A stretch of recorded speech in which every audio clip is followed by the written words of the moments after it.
wanaagsan daawadayaal idil ahaantiinba meel walba aad joogtaan ku soo dhawaada barnaamijka muuqaalka bulshada oo aan idinkaga soo gudbino stuudiyaha TV-ga ETN oo ku leeyahay magaalada Boosaaso. muqdishaan ka soo qaxnay qayb ahaan barmuudo walaalihii iyo dhammaan wixii dariskeena madfac baa dhamay kadibna aniga waa iskaga soo tagay dad baan la soo baxay dad oo qaxay baa iska soo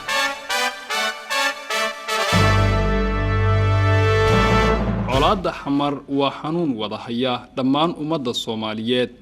waxayna beertay waayo mugdi ah oo walaac iyo dhibaato la wehelyeelay shacabka daalan ee ku jira nolosha iyo waqtiga adag ee Soomaaliya. ubadkii ku dhashay marxaladda qaxa ayaa maanta ilmahooda iyaga la qaxaya sababna waa dagaalada kolba wajiga yeesha ee muddo ku dhow 20 sanadood oo cudur aan bixin ku noqday Soomaaliya gaar ahaan halbowlihii dalka caasimadda Muqdisho iyo gobolladii kheyraadka badnaa ee koonfurta Soomaaliya. xilligan dagaalada dhex maraya mucaaradka iyo dawladda kumeel gaarka ee Soomaaliya oo kaashanaysa taageerayaasheeda AMISOM ayaa sii kordhiyay cararta ama barakaca shacabka ku noolaa Muqdisho iyo hareeraheeda. waxaana shacabka ayagoo badbaado doona ay afka saareen meelo ka baxsan dalka iyo gobollada nabdoon ee dalka oo maamul iyo dhaqdhaqaaq nololeed uu ka jiro sida Puntland oo sacabo furan ku soo dhaweysay qoysaska dagaalka cararka ah xilli tuhun iyo control culus uu jiro oo amniga lagu dhowrayo. dadka waxay ka soo ururayeen oo ka nabadgelyo la'aanta uga yimi gobollada Soomaaliya oo dhibaatadu ay haysto walaalahayo weeye waa soo dhaweynaynaa iyaga ma celinayno soo ma garan waa ilaalinayna soo ma garan waxa hadda sida sheekhu sheegay weeye horay waxa ugu deeqdeen haddana u deeqay ajar baad ka helaysaan. magaalooyinka waaweyn ee saaran laamiga ay ku soo safraan dadkani sida Gaalkacyo, Garowe iyo Boosaaso ka mid ah deegaanada Puntland ayay yimaadaan haba u badnaatay magaalada Boosaaso oo dhinaca dhaqaalaha ay ugu wacan tahay. waxaana qoys waliba u dul fuulaa ehel iyo qaraabo ayaguba xero ku noolaa oo beerka dhulka ku hayay kuwaasoo u baahnaa gargaar nololeed.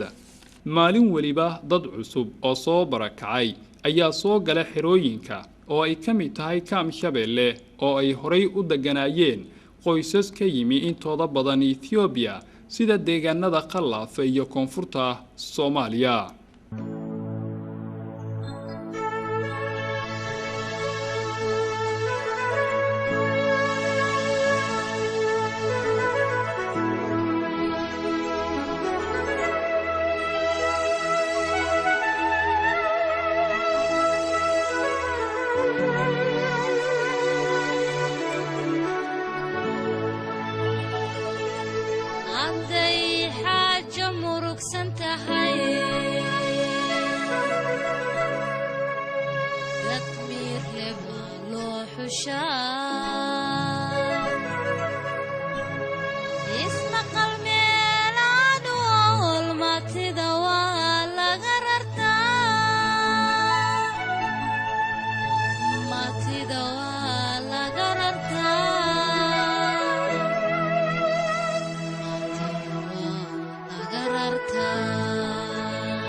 جهل اسكما ديجي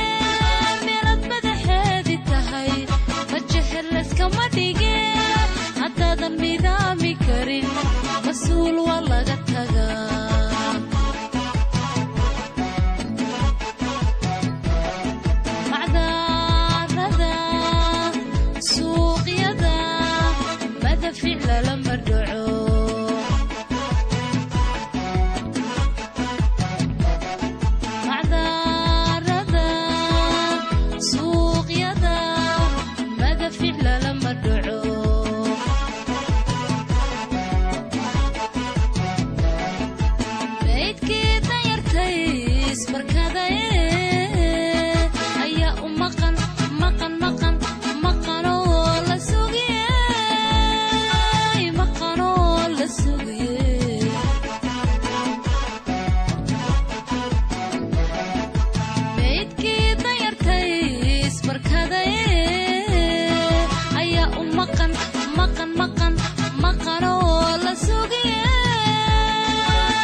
halkan waxay ka mid tahay meelaha ay beegsadaan dadka soo barakacay markay gudaha u soo galaan magaalada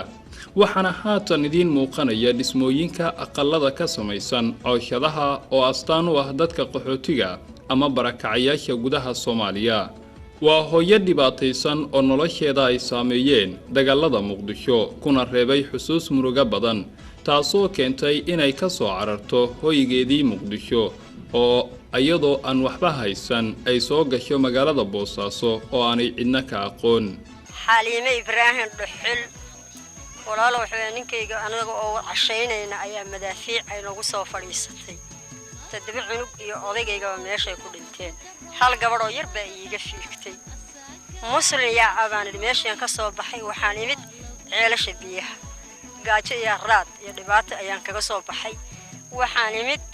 afgooye baabuur muslim baa isoo qaaday wax aan watana male oo ilmaha yar oo 3 jirka aan ka ahayn intaan imid walaad cunugtaydu shuban ee mantagiiba haysa waxna siiyayna wali male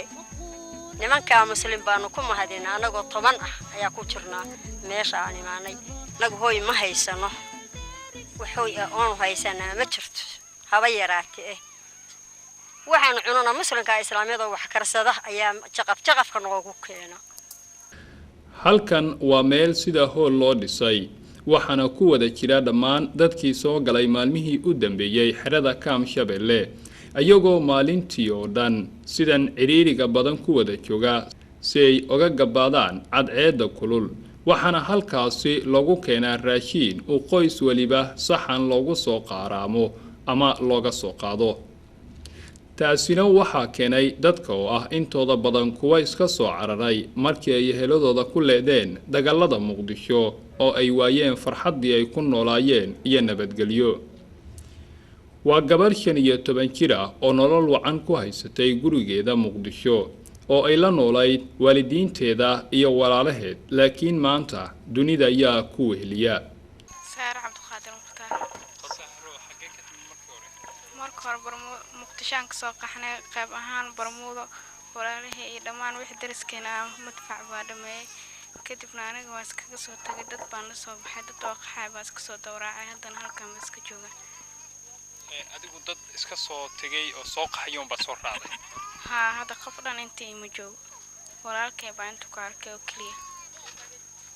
hadda marka iyaad la nooshahay la joogtaa walaalkay baa la noolahay xaaskiisa ka waran dhibaatooyinkii aad ku soo aragtay wadada ama meelihii kale aad ka soo aragtay wallahi arafad badan baa jir baabuurka xitaa gabdhana la socdeen waana laga reebtay ciyaar tuuga baa ku soo reebteen anagana baabuurka waan iskaga soo degnay qof walba duur buu iskaga baxay baabuur kale baan iska soo raacnay haddana sida baa inta ku joognaa hadda kaamkan Shabeelle baa noo laga yeeray kaamka Shabeelle maadaama tahay qof waalidkii walaalihii ku waayay runtii dhibaatooyinka Muqdisho maxaad kala kulantay kaamka Shabeelle wallahi hadda haweenka inta baan iska seexanaa oo maalintina heerka baan la soo joogaa oo gurka la soo cunaa laakiin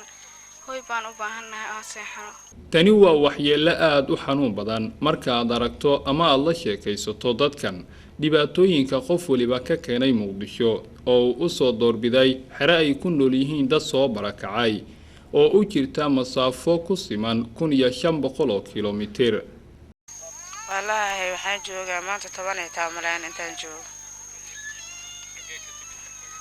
xamaraakeen bal faafaahin naga sii waxyaabaha xamarka keenay ee halkan aad u timid xamar dib lee keeno kulay umada Ilaahay oo dagaalan ka soo oradnay dhac iyo dadkeena oo dhamaadeen ninkeygii oo hoobiyo ku dhacay adiga rafaada xamar naga soo wada haye marka yaad la soo baxstay wax urur aan yaad wadatay saddex caruur aan wataa haye marka dhibaatooyinka ku gaar ahaaneed ee dagaaladaas ka qabsaday marka laga reebo inaad ku isaygaagi ma jiraan dhibaatooyin kale oo shakhsi ahaan aad taaban karto wallahi dhacaan oo wuli jiro wadadan lagu soo dhacay iyo rafaad markaa inta iimaanayna waxba ma bahaysan masaakiinta meelaha ku noolaa waxaan isku keen soo dareen calalna siiyaan ka warran marka nolosha halkan aad ka filaysay kullay nolosha Ilaah baa ahaayee adduun weynaha oo qeyl dhaansanayna gudoomiyaha xerada ay dadkan soo gaareen maalmihii u dambeeyay ayaa muujinaya xaaladda qoysaskan maalmihii u dambeeyay soo gaaray dhankooda waxa tahay gudoomiyaha Kaamshabelle waxaan ahay gudoomiyaha Kaamshabelle aynu aragnay haddaad naga siin karto warbixin ayagu ku saabsan dadkaad aragteen warbixin ayagu ku saabsan adinkaasi waxay ka yimideen koonfurta Soomaaliya qaasatan inta xoogooda waxay ka yimideen magaalada Muqdisho ayagoo ka soo cararay macnaha maartay madfaca iyo dagaalada ayagoo ka soo cararay marka wasaad ku aragteen waa dad aad iyo aad macnaha maartay u dhibaataysan halkaas hadda aad ku aragteen waxa sameysay hay'adda leeyahay asal hool kale halkaasna ku yeelan halkaasna isku soo aruurnay iyadana waxa uu sameeyay dadkii macnaha deegaanka oo dhulka iska laha marka waa dad aad u dhibaataysan oo wax qabad u baahan dadka hadda halkan ku jira maxay yihiin ayagu ma hoy ay wada leeyihiin ba meeshan mise waa meel gaar oo kaam ku leeyahay may hoy ay wada leeyihiin macnaha waa meel weyn oo isugu keenay si macnaha maaragta ay meel weyn oo halka dhaantaan weyn marka halka dowrada ay harsadaan habeenkiina macnaha maaragta ay waa la kala qaada oo qolba reera qolbadada u geeyna barakaca ma dad goordhow yimid ba ma dad hora bal faafaynta naga sii dadkan dad hore ma ahan waa dad isbuuc iyo ka yar ku yimid waa ilaa 2 isbuuc u dheeraasho dad macnaha maaragta ay hore magaalada si joogi jiray ma ahan waaba ka muuqata ruux hore si joogi jiray iyo ruux hadda yimid isku dhafoor ma ahan marka waxaan u gartay dadkan inaanay lahayn hoy saxan oo deegaanka sida awgeed ay qoysasku soo duldegeen miya wax hoy ma lahan halka ay ku jiraan hoy u ah wax macnaha maaragta ay guriyana ma lahan wax macnaha maaragta ay gargaar iyo wax siiyana ma lahan marka halkaas ay ku xariisan yihiin bal waxaad nooga warantaa wali wax idin yimid oo hay'ada ama urura oo arrintani wax ka qabanaya ma jiraan kolba waxaan tagnay arrimaha bulshada dawladda hoose gobolkana waa tagnay oo waxa uu maaragtay ay barasaabka waa u tagnay oo u sheegnay waana ni iimaanay hay'adani iimaanu yiri hay'adihiina waa noo yimideen waa na soo qaabileen saakin waa u tagnay hay'adihii dadka diiwaankoodii iyo waxaas aan u geynay waxaan ka rajaynaynaa inay dadka wax u qabtaan sida u dhaqsaha badan tirahaan imse gaarayaan dadkan tirahaan ilaa 400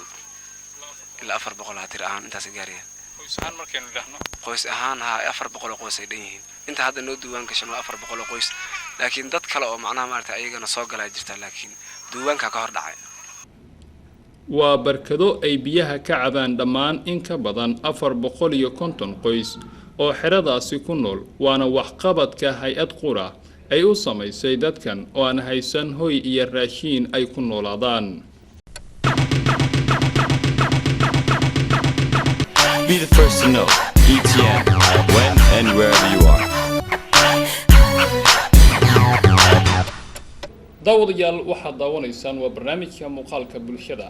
oo aad ku daawanaysaan dhibaatooyinka haysta shacabka Soomaaliyeed ee ka soo barakacaya gobolada koonfureed gaar ahaan magaalada Muqdisho oo dhibaatooyinka dagaal ay sababeen inay soo kordhiyaan xerooyinka dadka soo barakacay kuwa qaxootiga ee ku nool gudaha qaybo ka mid ah deegaanada Puntland. inta aan ku guda jirnay socdaalka xerada Kaam Shabeelle ayaa waxaa soo gaaray qoysas cusub oo ka yimi Muqdisho isla markaana maalmo badan safar soo ahaa ayagoo alaabtoodii ku wata gaari gacanno. waxaynu isdeeqsi mahad xamaraan ka soo qaxnay waxay si u dhaceen madaaficdii oo naloo garaacayo laga hergalayn laga hirsanayn ilmiyahan soo qaadan waa soo baxnay waa saasaan soo aadnay halkaanaan imaanay gudoomiyaashaana qabteen inta hoolkaana noo guri dhibaatooyinka Muqdisho waa badan yihiin guriga kama soo baxa kartid jid ma mar kartid isbaara ku taala ma soo shaqaysan kartid madaafiic waa ka dul dhacaysa inta saano ugu dhib leh afar habeenan joognaa inta waxaa soo dhaweey gudoomiyaalka booshiska aan ugu soo dhaweeyay intaan seexana halkan iyo halkaasaan kala seexana inta meesha hadda joogto dhan inta leen ku seexana iyaga bacyaal un gurna u keenay markaas aan dareemayna in uun hadda naloo gurmaday oo gurmad noo maqan yahay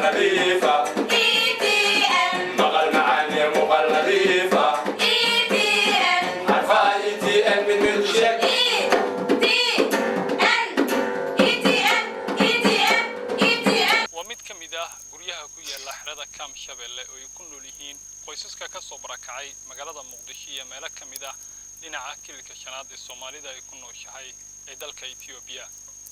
markaan fiirino xaaladda nololeed ee dadkan waa kuwa aad u liita marka loo fiiriyo habka nololeed ee xilligan ay ku guda jiraan inay ku helaan nolol wacan oo ka duwan midii ay kaga soo barakaceen goobihii ay ku noolaayeen. carruur aad u fara badan iyo hooyooyin ayaa lagu arkayaa goob waliba kuwaasoo u baahan inay helaan gargaar rasmi ah oo ku aadan xagga nolosha. hay'ado fara badan oo samafal ayaa ka howlgala gudaha Puntland kuwaasoo intooda badanna xilligan u muuqda inay ka gaabiyeen qabashada dadka soo barakacay. ya maqan maqan maqan maqan oo la sugiyay maqan oo la sugiyay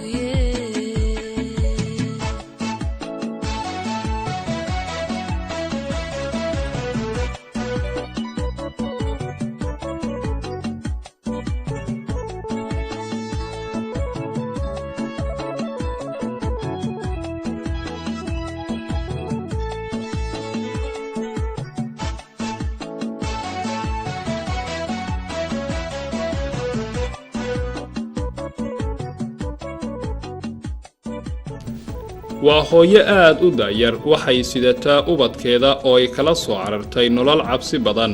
waxaana ay soo gashay xeradan goordhow oo ay socdaal ku timi. أنا مقعد سعيد الله سعيد يوسف الله وحن كسب بركعنا وعيال شبيه سلع يوم ترفات يحبذ يوم تي دبعت كان كإسال كان كل إيماني ما أنت شل ما درا ده كان سوقنا ساس مجلس مجلس دبعت حبذ قرح بندرة أنا كلا كل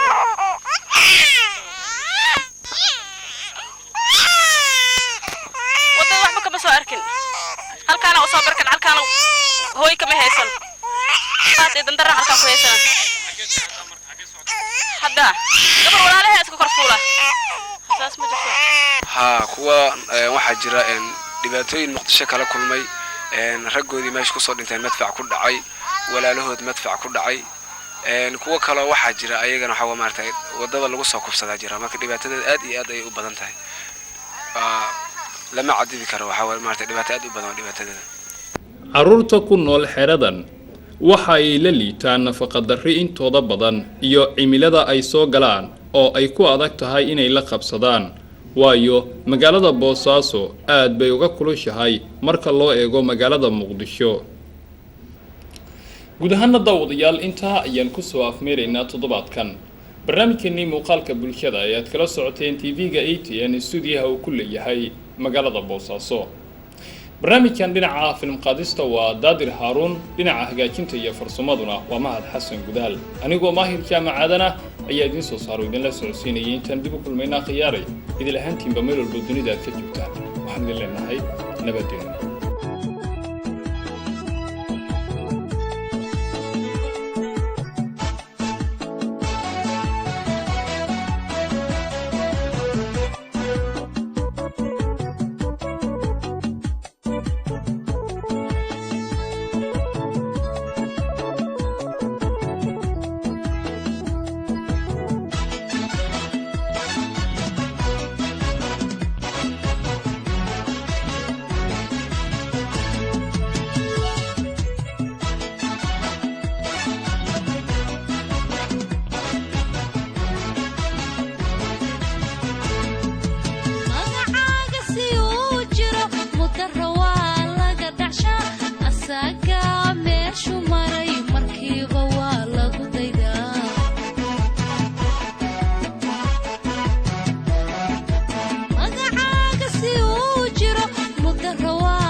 midibati kala ka daran